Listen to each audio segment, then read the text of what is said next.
किसानों को आतंकवादी कहना बंद करो, बंद करो, बंद करो। किसान विरोधी काला कानून वापस लो, वापस लो, वापस लो। तानाशाही मुर्दाबाद, मुर्दाबाद, मुर्दाबाद। सेंट्रल हॉल में हमें जाने दिया, कहते आपका नाम नहीं है।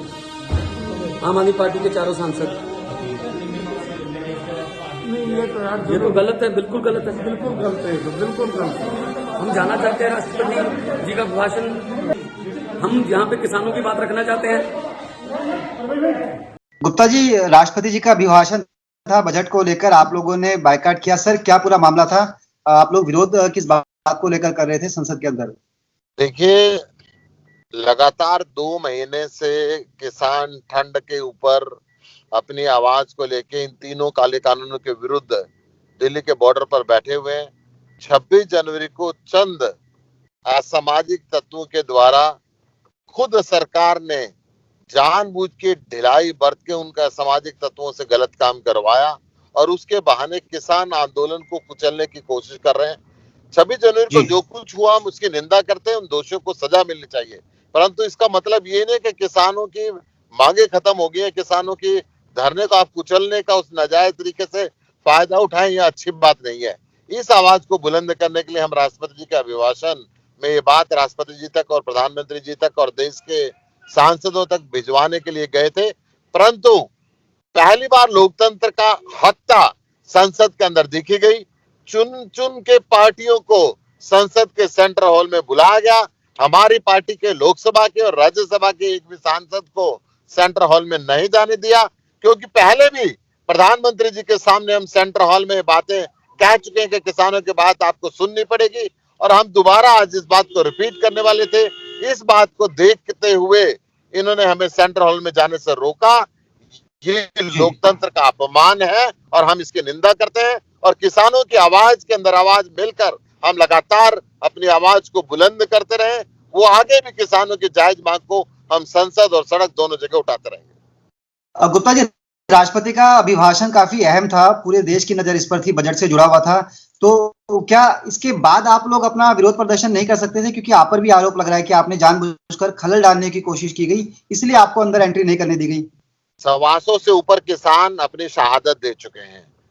लाखों किसान बॉर्डर पे 2 महीने से बैठे हुए हैं, 3 डिग्री के टेम्परेचर में, ऊपर कोई छत नहीं है।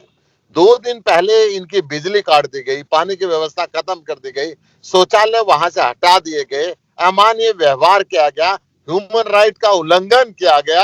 अगर देश के चुने हुए सांसद इस आवाज को संसद में नहीं उठाएंगे तो कहां उठाएंगे?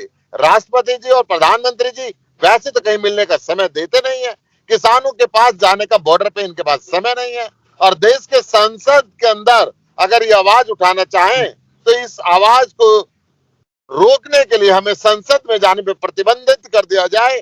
ये तो देश का कोई कानून नहीं है और इसका हम निंदा करते रहेंगे और करते हैं।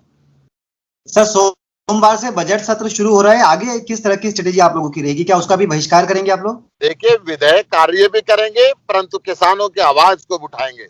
हम जो संसदीय कार्य उन कार्यों को भी पूरा करेंगे, और परंतु इसके साथ साथ जो देश के किसानों के साथ ये जबरदस्ती हो रही है, अपने पूंजीपति मित्रों के लिए 3 कानून लेके आए, उन कानूनों का विरोध भी हम लगातार पूरे सदन के अंदर करते रहेंगे। आप लोगों पर आरोप ये भी लग रहा है कि किसानों के कंधे पर आप लोग चढ़कर पंजाब चुनावों में अपनी नैया पार लगाना चाहते हैं, इसलिए आप आंदोलन को हवा दे रहे हैं। देखिए, अरविंद केजरीवाल जी के नेतृत्व में हम सेवादार बन के कार्य कर रहे हैं। इन्होंने किसानों को जेल में डालने के लिए दिल्ली के 9 स्टेडियम मांगे। हमने कहा कि किसान जेल में नहीं रहने चाहिए, हम जेल नहीं देंगे। इन्होंने वहां बिजली पानी बंद करी, हमने बॉर्डर के ऊपर बिजली पानी का प्रबंध किया, वाईफाई का प्रबंध किया, फल की सेवा हम लगातार देते रहे।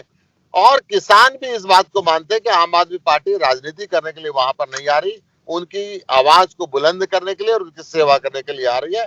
और किसानों की सेवा करना, क्यों, हम खुद किसान हैं, इस बात को लगातार जारी रखेंगे।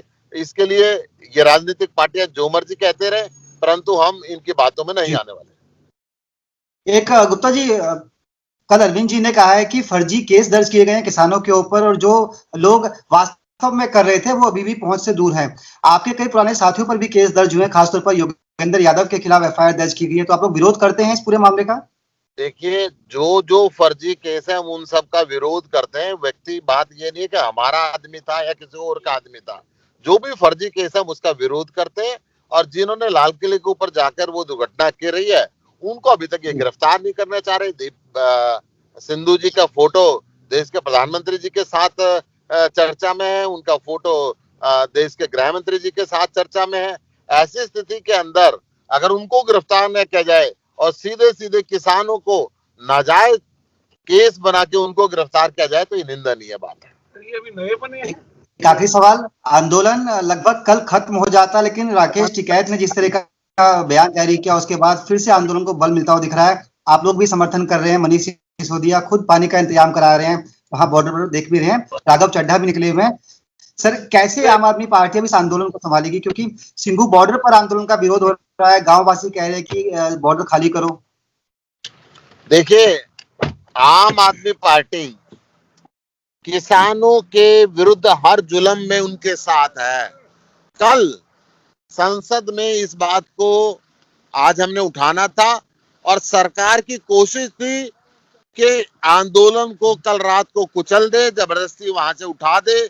इसलिए उन्होंने मुकदमे बनाए, फर्जी एफआईआर दर्ज की, और इस बात से देश का किसान और मजबूत होकर निकलेगा और इनकी ये चाल कामयाब होने वाली नहीं है। आपके कार्यकर्ता भी समर्थन देंगे इस आंदोलन को? अभी तक आप लोग फ्रंट पर नहीं है इनके साथ? नहीं, हमारे कार्यकर्ता सेवादार के रूप में है, एक राजनीतिक पार्टी के रूप में नहीं है। हम वहां पे बिना टोपी, बिना झंडा, बिना डंडे के जाते हैं। हम सेवा करते हैं और सेवा ही आगे करेंगे। आंदोलन किसानों का है, हमारा नहीं है। जी, बहुत बहुत शुक्रिया। आपने बताया कि राष्ट्रपति के अभिभाषण के दौरान आप लोग किसानों की मांग उठाना चाहते थे, उनके मुद्दे उठाना चाहते थे, लेकिन आपको एंट्री नहीं दी गई और आप लोग आगे भी इसी तरह से किसानों के समर्थन में सड़क पर और संसद पर अपनी आवाज उठाते रहेंगे। बहुत बहुत शुक्रिया पंजाब केसरी से बातचीत के लिए। मेहरबानी, थैंक यू।